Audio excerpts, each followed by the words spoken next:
6ನೇ ವರ್ಷ ಗಣರಾಜ್ಯೋತ್ಸವ ದಿವಸ ಅದಕ್ಕೋಸ್ಕರ ನಾವು ಒಂದು ಅಭಿಯಾನ ನಡೆಸೀವಿ. ಇಲ್ಲಿ ಆಲಮಟ್ಟಿದಲ್ಲಿ ಇದ್ದೀವಿ. ಒಂದು ಪ್ರಾಥಮಿಕ ಶಾಲೆಯಲ್ಲಿ ಒಂದು ಗಿಡ ಬೆಳೆಸಿ ಪರಿಸರ ಉಳಿಸಿ ಅಂತೇಳಿ ಒಂದು ಅಭಿಯಾನ ನಡೆಸೀವಿ. ಕರ್ನಾಟಕ ಪ್ರೈಮರಿ ಸ್ಕೂಲ್ ಕರ್ನಾಟಕದ ಅಧ್ಯಕ್ಷರು ನಮ್ಮ ಚಂದ್ರು ಸರ್ ಅವ್ರು ನಮಗೆ ಸಾಥ್ ಕೊಟ್ಟಿದ್ದಾರೆ ಗಿಡ ಹಚ್ಚೋ ಸಲಂ. ಅವ್ರ ಸಲಂ ನಮ್ಮ ಚಪ್ಪಾಳೆಯಲ್ಲಿ. ಆಮೇಲೆ ಇಡೀ ಕರ್ನಾಟಕ ಉತ್ತರ ಕರ್ನಾಟಕ ರೈಡರ್ ಅಸೋಸಿಯೇಷನ್ ಥ್ರೂ ನಾವು ಒಂದು ಸೇವ್ ನೇಚರ್ ಸೇವ್ ಸಾಯಿಲ್ ಅಂತ ಹೇಳಿ ಒಂದು ಅಭಿಯಾನ ನಡೆಸೀವಿ. ಅದ್ರ ಸಲಂದು ನಮ್ಮ ಟೀಮ್ದ ಗಂಗಾವತಿ, ಬಾಗಲಕೋಟೆ, ಬಿಜಾಪುರ ಆಲ್ ರೈಡರ್ಸ್ ಬಂದಾರೆ. ಅದಕ್ಕೂ ಅವ್ರದ್ದು ತುಂಬ ಧನ್ಯವಾದಗಳು. ಇಲ್ಲಿ ಆಲಮಟ್ಟಿ ಒಳಗೆ ನಾವು ಒಂದು ಪ್ರಾಥಮಿಕ ಶಾಲೆಯಲ್ಲಿ ಒಂದು ಅಭಿಯಾನ ನಡೆಸೀವಿ. ಏನಪ್ಪ ಅಂದ್ರೆ ಒಂದು ಗಿಡ ಬೆಳೆಸಿ ಪರಿಸರ ಉಳಿಸಿ, ಗಿಡ ಹಚ್ಚೋದು save water, save nature, save soil ಅಂತ ಹೇಳಿ ಒಂದು ಅಭಿಯಾನಕ್ಕೆ ನಮ್ಗೆ ಸಾಥ್ ಕೊಟ್ಟಿದ್ದಾರೆ ನಮ್ಮ ಚಂದ್ರು ನುಗ್ಲಿ ಸರ್. ಅವ್ರು ತುಂಬ ತುಂಬ ಧನ್ಯವಾದಗಳು. Okay, thank you very much sir. ಒಂದು ಸಂಗಮೇಶ್ ಸರ್ ಅವರು ಸಾಥ್ ಕೊಟ್ಟಿದ್ದಾರೆ. ಹುಬ್ಬಳ್ಳಿಯಿಂದ ಅವರು ಸರ್ ಬಂದಾರೆ. ಅವ್ರಿಗೆ ತುಂಬ ಧನ್ಯವಾದಗಳು. ಅವ್ರ ಸಲ ಒಂದು crimes of Indian reporter sir ಒಂದು ಎರಡು ಮಾತು ನೀವು ಸರ್ ನಾ ರಿಕ್ವೆಸ್ಟ್ ಮಾಡ್ತೀನಿ ನಮ್ಮ ಟೀಮ್ದಿಂದ ಒಂದು ಎರಡು ಮಾತು. ಎಲ್ಲರಿಗೂ ಮಧ್ಯಾಹ್ನದ ನಮಸ್ಕಾರಗಳು.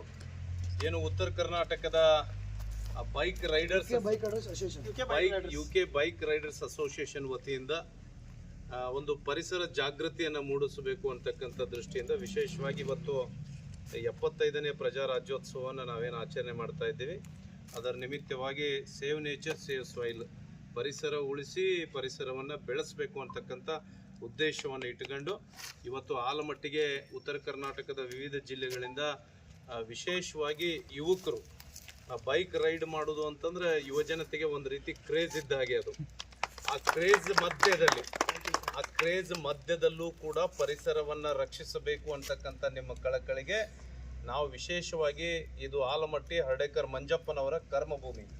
ನಾವು ಹರ್ಡೇಕರ್ ಮಂಜಪ್ಪನವರ ಎಲ್ಲ ಹಳೆಯ ವಿದ್ಯಾರ್ಥಿಗಳ ಬಳಗ, ನಮ್ಮ ಸಂಗಮೇಶ್ ಮೆಣಸಿನಕಾಯಿ ಅವರು ಹುಬ್ಬಳ್ಳಿಯಿಂದ ಅವರು ಕೂಡ ಇವತ್ತು ಒಂದಿಷ್ಟು ನಮ್ಮ ವೈಯಕ್ತಿಕ ಚರ್ಚೆಗಳಿದ್ದು ಬಂದಿದ್ದರು. ನಮ್ಮ ಟೈಮ್ಸ್ ಆಫ್ ಇಂಡಿಯಾದ ಪತ್ರಕರ್ತರು ಅವರು ನಮ್ಮ ಜೊತೆಗಿದ್ದಾರೆ.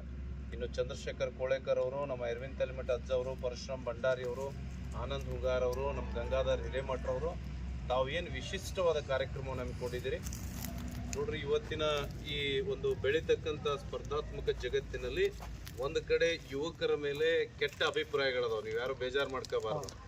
ಯುವಕರು ದಾರಿಯನ್ನು ತಪ್ತಾ ಇದ್ದಾರ, ಯುವಕರಿಗೆ ದುಶ್ಚಟಗಳಿಗೆ ಬಲಿ ಆಗ್ತಾ ಇದ್ದಾರ ಅಂತಕ್ಕಂಥ ಒಂದು ರೀತಿಯ ವಾತಾವರಣದ ಮಧ್ಯೆ ಬಹುಶಃ ಇವತ್ತಿನ ನಿಮ್ಮ ಈ ರೀತಿಯ ಒಂದು ಪ್ರೋಗ್ರೆಸ್ ಏನಿದೆ, ಈ ರೀತಿಯ ನಿಮ್ಮ ಚಟುವಟಿಕೆಗಳು ಎಲ್ಲೋ ಒಂದು ರೀತಿ ಬಹಳ ದೊಡ್ಡ